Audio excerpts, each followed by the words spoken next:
Many people think talking about death is inauspicious and depressive.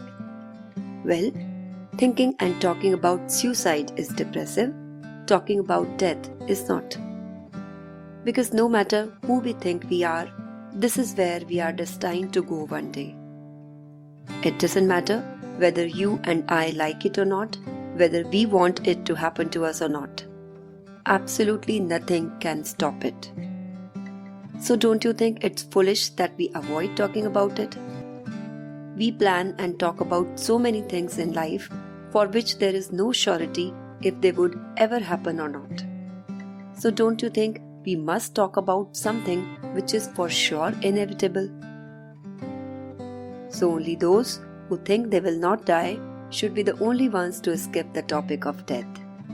Rest of you, please continue with me as I am going to talk about the process of death.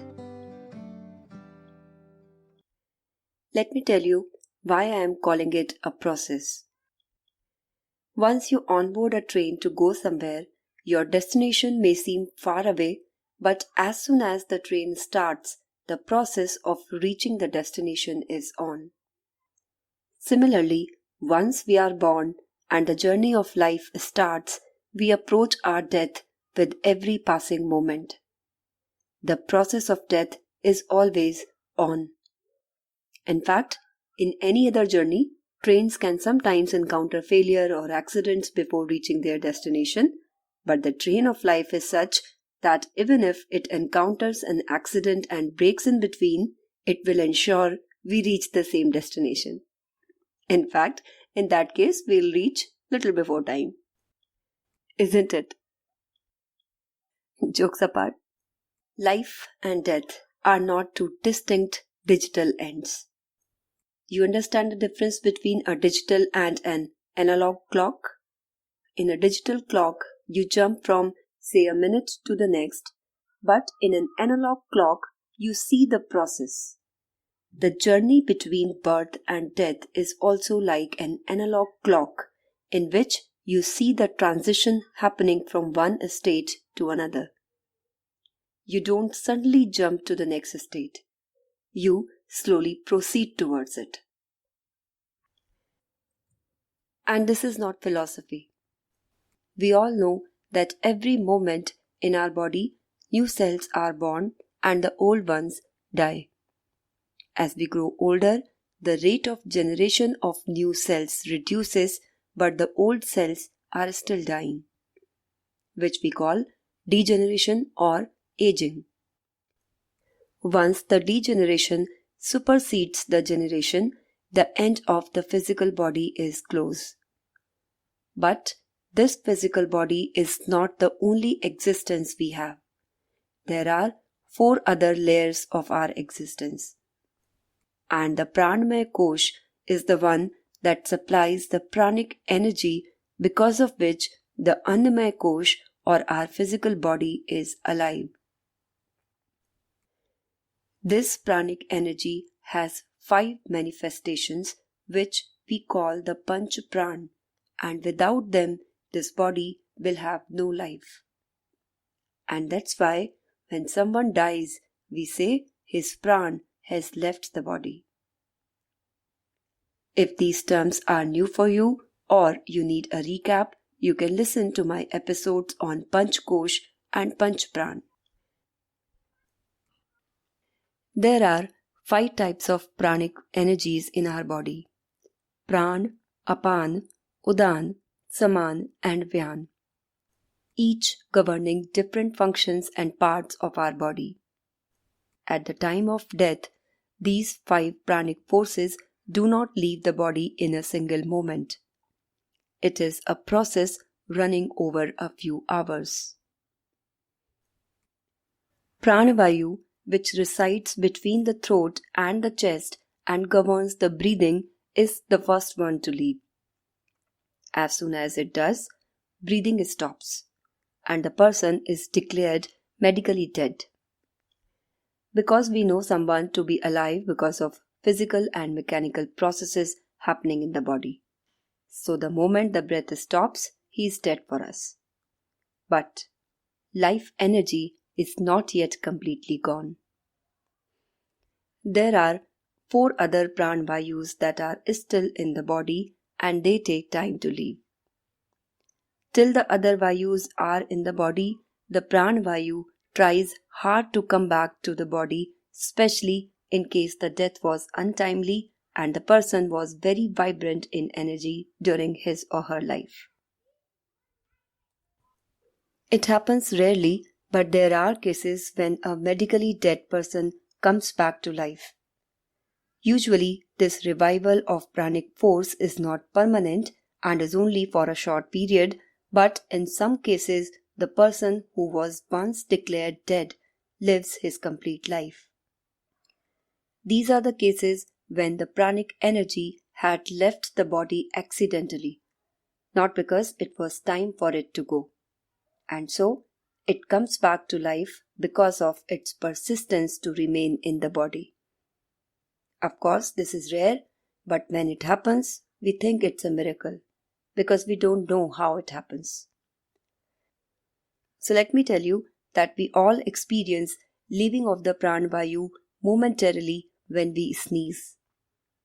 You remember I mentioned an interesting fact about the practice of saying bless you when someone sneezes. It is because when you sneeze, the pranic energy almost leaves the body for a moment and comes back. This means you were almost dead for a fraction of a second but came back to life, and by saying bless you, we generate a positive vibe for you and wish you a long life. Quite often, you might also have seen people who die of prolonged illness. Usually, they suddenly seem to be recovering just before their death. It looks like they are going to be well soon, but then they die suddenly. It's just like if we have to leave our home permanently, the last moment is the toughest depending on how much we were attached to it. And even when we step out, we come back to see it one last time. But ultimately we know we cannot stay back forever and then leave quickly.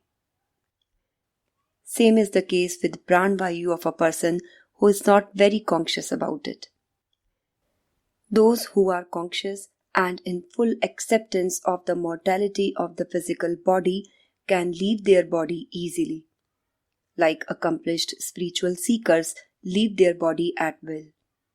And there have been sages who have had the power to revive the dead for some time because they had mastery over these pranavayus.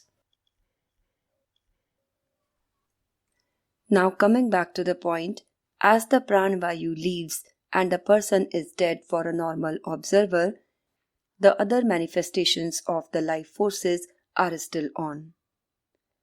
We all know that certain organs of our body remain alive even after the breathing stops, and the body doesn't start to decompose immediately, right? Nor does any change in the physical body happen suddenly. This is how it happens. After the pranavayu, the samanvayu leaves in a few hours, and when it does, the body starts to cool down and becomes stiff because the samanvayu was responsible to maintain the body temperature. Some of you might have heard about incidents of a bit of twitching happening in dead bodies. This happens because the apanvayu is still in the process of leaving. Apan governs the sensory aspects, and at the moment of death, some last sensory inputs might still be in processing, because of which slight twitching might get observed. Though it's again rare, because usually when people die after living a complete life, their body is not very active and responsive at the time of death. So Apan Vayu is the third to leave after Pran and Saman. The next one to leave is the Udan Vayu, which remains above the throat and gives the body buoyancy. And so when it leaves, the body becomes heavy. I'm sure you would be knowing that carrying a dead body feels heavier than carrying the same person alive. Because when one is alive, The Udan Pran keeps the body uplifted and makes it less available to gravity. At last, the Vyanavayu, which resides in the whole body, leaves. And when it does, the body starts to rot. Even after the cremation, the Vyanavayu may be hovering around the areas or the objects used by the person when he or she was alive. And that's why in our culture, the clothes or objects which the person liked the most are burnt with him. Due to lack of knowledge, some people think the dead will receive those objects in the next life, and that's why some other people make fun of it. Or some of them criticize that as soon as your family member is gone, you can't even keep his things. That means you didn't love them enough. But the real reason for doing so is to help the dead leave the attraction of this life as soon as possible. When our child leaves for school on his first day, our heart breaks seeing him cry. But still, we don't cry with him, because we don't want to make it more difficult for him to leave. So when we say we should assist the dead in leaving, it doesn't mean we don't love them and want them to go early. It's just that we realize that when going is inevitable, it's wise that we help them go easily and happily. And that's why you must have seen people in India reciting Gita or Garun Puran when someone is on his deathbed, to help the person realize the true nature of life and assist them in detaching from the physical world. Any metallic object from the dead body is also removed because metals are an obstacle in the way of the living pran. And people who usually mock our culture without understanding think that the family removes the jewelry because of greed.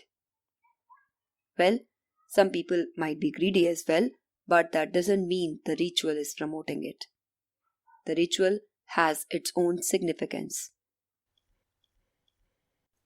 The Vyanavayu may remain up to 14 days, and that's why there are rituals going on for 13 to 14 days, which all have the same purpose, to release the pranas easily. Again, because of lack of this knowledge, people have made these rituals a way of showing off. This is why it's important to bring back the right knowledge which has been wiped out, mainly because the invaders either destroyed our culture or made us believe that it's rubbish by mocking us. It's time to revive it with its real essence. Well, enough about death. Time to talk about life again. And when we talk about life, we cannot escape talking about food. So that's what we'll do in the next episode. If you remember, in my 20th episode on Sattva, Rajas and Tamas, I described the broader meaning of these gunas. And we saw that the Tamas is not negative in the sense we know it. But then, why is it that certain foods are called tamasic and they are said to be unsuitable for us, especially when we are on a spiritual path? I'll explain that in the episode. Don't expect a diet plan or calorie calculations, just simple tips based on Ayurveda which help us develop consciousness about what and how we eat. So stay tuned and have a nice time.